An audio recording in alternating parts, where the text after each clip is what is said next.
ಸಿಂಹ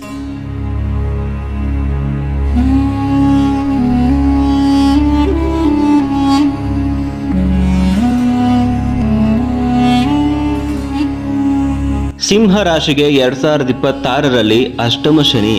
ಎಚ್ಚರಿಕೆ ಇಲ್ಲದೆ ದೊಡ್ಡ ನಷ್ಟ, ಆದಾಯ ಜಾಸ್ತಿ ಖರ್ಚು ಕಡಿಮೆ. ಸಿಂಹ ರಾಶಿಗೆ ಹಣದ ಲಕ್ ಹೇಗಿದೆ?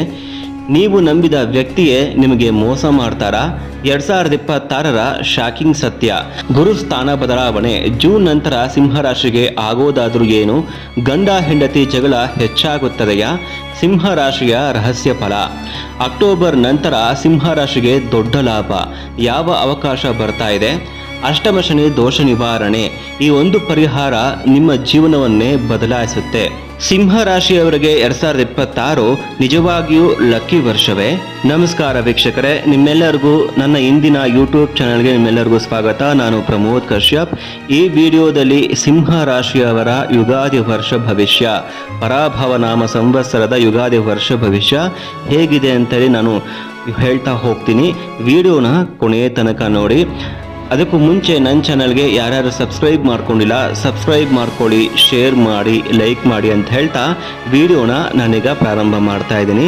ಸಿಂಹ ರಾಶಿಯವರಿಗೆ 2026ರ ಪರಾಭವ ನಾಮ ಸಂವತ್ಸರದ ಯುಗಾದಿ ಫಲಿತಾಂಶಗಳನ್ನು ಗಮನಿಸಿದರೆ ಈ ವರ್ಷದಲ್ಲಿ ಮಿಶ್ರ ಫಲಗಳ ಜೊತೆಗೆ ಬೆಳವಣಿಗೆಯ ಅವಕಾಶಗಳು ಕೂಡ ಕಾಣಿಸುತ್ತೆ. ಸಿಂಹ ರಾಶಿಯ ಅಧಿಪತಿ ಸೂರ್ಯನಾಗಿದ್ದು ಮಖ, ಪುಬ್ಬ ಮತ್ತು ಉತ್ತರ ನಕ್ಷತ್ರದವರು ಈ ರಾಶಿಗೆ ಸೇರಿದ್ದಾರೆ. ಈ ವರ್ಷದಲ್ಲಿ ಗ್ರಹಗಳ ಸಂಚಾರ ನಿಮ್ಮ ಜೀವನದಲ್ಲಿ ಕೆಲವು ಪರೀಕ್ಷೆಗಳನ್ನು, ಕೆಲವೊಂದು ಸಾಧನೆಗಳನ್ನು ತರಲಿದೆ. ಮೊದಲನೇದಾಗಿ ಗುರುಗ್ರಹದ ಸಂಚಾರ ಮುಖ್ಯವಾಗಿರುತ್ತೆ. ವರ್ಷದ ಆರಂಭದಲ್ಲಿ ಲಾಭ ಸ್ಥಾನದಲ್ಲಿದ್ದು ನಂತರ ವ್ಯಯ ಮತ್ತು ಜನ್ಮಸ್ಥಾನಕ್ಕೆ ಬರೋದ್ರಿಂದ ದೈವಬಲ ಸ್ವಲ್ಪ ಕಡಿಮೆಯಾಗುವ ಸೂಚನೆ ಇದೆ. ಜೂನ್ ಆರಂಭದವರೆಗೆ ಗುರುಬಲ ಸಹಾಯ ಮಾಡುತ್ತೆ, ಆದರೆ ನಂತರ ಸ್ವಲ್ಪ ಜಾಗ್ರತೆ ಅಗತ್ಯ. ಆದಾಯ ಉತ್ತಮವಾಗಿದ್ರೂ ಕೂಡ ಖರ್ಚು ನಿಯಂತ್ರಣದಲ್ಲಿರಬೇಕು. ಹಣಕಾಸಿನ ಸ್ಥಿತಿ ಸರಾಸರಿಯಾಗಿ ಉತ್ತಮವಾಗಿರುತ್ತೆ. ಶನಿಗ್ರಹ ಅಷ್ಟಮ ಸ್ಥಾನದಲ್ಲಿ ಇರೋದ್ರಿಂದ ಇದನ್ನ ಅಷ್ಟಮ ಶನಿ ಅಂತಲೂ ಕೂಡ ಕರೀತಾರೆ. ಯಾರ್ಯಾರಿಗೆ ಶನಿ ದಶಾಭುಕ್ತಿ ನಡೀತಿರುತ್ತೆ ಅವರು ಖಂಡಿತವಾಗಿಯೂ ಎಚ್ಚರವಾಗಿರಬೇಕು. ಇದು ಕೆಲವು ಅಡೆತಡೆಗಳು, ಮಾನಸಿಕ ಒತ್ತಡ ಮತ್ತು ಅನಿರೀಕ್ಷಿತ ಸಮಸ್ಯೆಗಳನ್ನು ಸೂಚನೆ ಕೊಡಬಹುದು. ಆದರೆ ನೀವು ಧೈರ್ಯದಿಂದ ಮತ್ತು ಶಾಂತಿಯುತವಾಗಿ ಎದುರಿಸಿದರೆ ಇದರಿಂದ ಪಾಠ ಕಳೆಯುವ ಅವಕಾಶ ಕೂಡ ಸಿಗುತ್ತೆ. ರಾಹು ಮತ್ತು ಕೇತುಗಳ ಸಂಚಾರವು ಜೀವನದಲ್ಲಿ ಕೆಲವೊಂದು ಅಸ್ಥಿರತೆ ತರಬಹುದು, ವಿಶೇಷವಾಗಿ ಸಂಬಂಧಗಳಲ್ಲಿ ಮತ್ತು ಆರೋಗ್ಯ ವಿಚಾರದಲ್ಲಿ.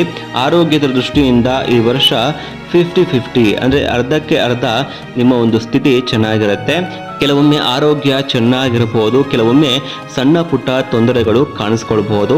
ವಿಶೇಷವಾಗಿ ವಾಹನ ಚಾಲನೆ ಮತ್ತು ವಿದ್ಯುತ್ ಸಂಬಂಧಿತ ಕೆಲಸಗಳಲ್ಲಿ ಎಚ್ಚರಿಕೆ ಬಹಳ ಮುಖ್ಯ. ನೋಡಿ, ಎಡಭಾಗದ ಗಾಯ ಅಥವಾ ಸಣ್ಣ ಅಪಘಾತಗಳ ಸಾಧ್ಯತೆ ಇರೋದ್ರಿಂದ ನೀವು ಜಾಗ್ರತೆ ವಹಿಸಬೇಕಾಗತ್ತೆ. ನಂತರ ಉದ್ಯೋಗ ಮತ್ತು ವ್ಯವಹಾರದಲ್ಲಿ ಮಿಶ್ರ ಫಲಗಳು ಸಿಗುತ್ತವೆ. ಸರ್ಕಾರಿ ಉದ್ಯೋಗದಲ್ಲಿರೋರಿಗೆ ಕೆಲವೊಂದು ಸಣ್ಣ ಅಡೆತಡೆಗಳು ಎದುರಾಗಬಹುದು, ಆದರೆ ಖಾಸಗಿ ಕ್ಷೇತ್ರದಲ್ಲಿ ಅಥವಾ ವ್ಯಾಪಾರದಲ್ಲಿ ಇರೋರಿಗೆ ಉತ್ತಮ ಅವಕಾಶಗಳು ದೊರೆಯುತ್ತೆ. ಹಳೆಯ ಬಾಕಿಗಳು ವಸೂಲಿ ಆಗುವ ಸಾಧ್ಯತೆ ಇದೆ. ಅಕ್ಟೋಬರ್ ನಂತರ ಪರಿಸ್ಥಿತಿ ಹೆಚ್ಚು ಅನುಕೂಲಕರವಾಗಬಹುದು. ವಿದ್ಯಾರ್ಥಿಗಳಿಗೆ ಈ ವರ್ಷ ಒಳ್ಳೆಯದು ಅಂತಲೇ ಹೇಳ್ಬೋದು. ಓದಿನಲ್ಲಿ ಸಾಧನೆ ಮಾಡಲು ಅವಕಾಶ ಇದೆ. ಉದ್ಯೋಗದ ಅವಕಾಶಗಳು ಕೂಡ ಲಭ್ಯವಾಗುತ್ತೆ. ವಿದೇಶ ಯೋಗವು ಕೂಡ ಕೆಲವರಿಗೆ ಕಾಣಬಹುದು. ಇಲ್ಲಿ ದಶಾಭುಕ್ತಿ ತುಂಬಾ ಮುಖ್ಯ. ಮಕ್ಕಳ ವಿಚಾರದಲ್ಲಿ ಸಂತೋಷಕರ ಸುದ್ದಿ ಸಿಗುವ ಸಾಧ್ಯತೆ ಇದೆ. ವೈವಾಹಿಕ ಜೀವನ ಅಂತ ಬಂದಾಗ ನೋಡಿ, ಸಿಂಹ ರಾಶಿಯವರಿಗೆ ಕೆಲವೊಂದು ಕಲಹಗಳು ಉಂಟಾಗಬಹುದು. ಸಣ್ಣ ವಿಷಯಗಳನ್ನ ದೊಡ್ಡದಾಗಿ ಮಾಡದೆ ಸಹನೆ ಮತ್ತು ಸಮಾಧಾನದಿಂದ ನಡೆದುಕೊಂಡ್ರೆ ಸಮಸ್ಯೆಗಳು ಸುಲಭವಾಗಿ ನಿವಾರಣೆ ಆಗ್ತಾ ಹೋಗುತ್ತೆ. ಆದರೆ ಸಂಬಂಧಗಳಲ್ಲಿ ನಂಬಿಕೆ ಬಹಳ ಮುಖ್ಯ. ಯಾರನ್ನು ಅತಿಯಾಗಿ ನಂಬುವುದರಿಂದ ಮೋಸವಾಗುವ ಸಾಧ್ಯತೆ ಇರೋದ್ರಿಂದ ಎಚ್ಚರಿಕೆಯಿಂದ ಇರಬೇಕು. ಕುಟುಂಬದಲ್ಲಿ ಹಿರಿಯರ ಆರೋಗ್ಯದ ಬಗ್ಗೆ ಚಿಂತನೆ ಇರಬಹುದು. ಕೆಲವು ಸಂದರ್ಭಗಳಲ್ಲಿ ಕುಟುಂಬದಲ್ಲಿ ದುಃಖದ ಘಟನೆಗಳು ಕೂಡ ಸಂಭವಿಸಬಹುದು. ಆದರೂ ಸಹೋದರರು ಮತ್ತು ಬಂಧುಗಳಿಂದ ಸಹಕಾರ ನಿಮಗೆ ಈ ವರ್ಷ ಸಿಕ್ಕೇ ಸಿಗುತ್ತೆ. ಮಹಿಳೆಯರಿಗೆ ಅಂತ ಬಂದಾಗ ಈ ವರ್ಷ ವಿಶೇಷವಾಗಿ ಅನುಕೂಲಕರವಾಗಿದ್ದು ಅವರು ಕೈಗೊಂಡ ಕೆಲಸಗಳಲ್ಲಿ ಯಶಸ್ಸು ಸಿಗುತ್ತೆ. ರೈತಾಪಿ ವರ್ಗದವರಿಗೆ, ಗುತ್ತಿಗೆದಾರರಿಗೆ ಈ ವರ್ಷ ಉತ್ತಮವಾಗಿದೆ. ಪಾಲುದಾರಿಕೆಯಿಂದ ವ್ಯವಹಾರ ಮಾಡುವವರಿಗೆ ಲಾಭದಾಯಕ ಫಲಿತಾಂಶ ಸಿಗುತ್ತೆ. ಹಾಗೆ ಮತ್ತೊಂದು ವಿಷಯ, ರಾಜಕೀಯ ಕ್ಷೇತ್ರದಲ್ಲಿ ಇರೋರು ಸ್ವಲ್ಪ ಜಾಗ್ರತೆ ವಹಿಸಬೇಕು. ಏಕೆಂದರೆ ಮೋಸ ಅಥವಾ ಹಿನ್ನಡೆಗಳ ಸಾಧ್ಯತೆ ಇದೆ. ಮನೆಯ ನಿರ್ಮಾಣ ಅಥವಾ ದೊಡ್ಡ ಹೂಡಿಕೆಗಳಲ್ಲಿ ಆತುರ ಬೇಡ. ನಿಧಾನವಾಗಿ ನೀವು ಯೋಚನೆ ಮಾಡಿ ನಿರ್ಧಾರ ತೆಗೆದುಕೊಂಡು ನಂತರ ಮುಂದುವರೆದರೆ ಉತ್ತಮ. ಪೂರ್ವಿಕರ ಆಸ್ತಿ ಸಂಬಂಧಿತ ವಿಚಾರಗಳಲ್ಲಿ ಲಾಭದ ಸೂಚನೆ ಇಲ್ಲಿ ಕಾಣಿಸ್ತಾ ಇದೆ. ಈ ವರ್ಷದಲ್ಲಿ ನಿಮ್ಮ ಮಾತು ಮತ್ತು ಸಂವಹನದಲ್ಲಿ ಎಚ್ಚರಿಕೆ ಅಗತ್ಯ. ಫೋನ್ ಅಥವಾ ಸಾಮಾಜಿಕ ಮಾಧ್ಯಮಗಳಲ್ಲಿ ಹೇಳುವ ಮಾತುಗಳು ಮುಂದೆಯಾದರೂ ಸಮಸ್ಯೆ ತರಬಹುದು. ಆದ್ದರಿಂದ ವಿವೇಕದಿಂದ ಮಾತನಾಡೋದು ತುಂಬ ಮುಖ್ಯವಾಗಿರುತ್ತೆ.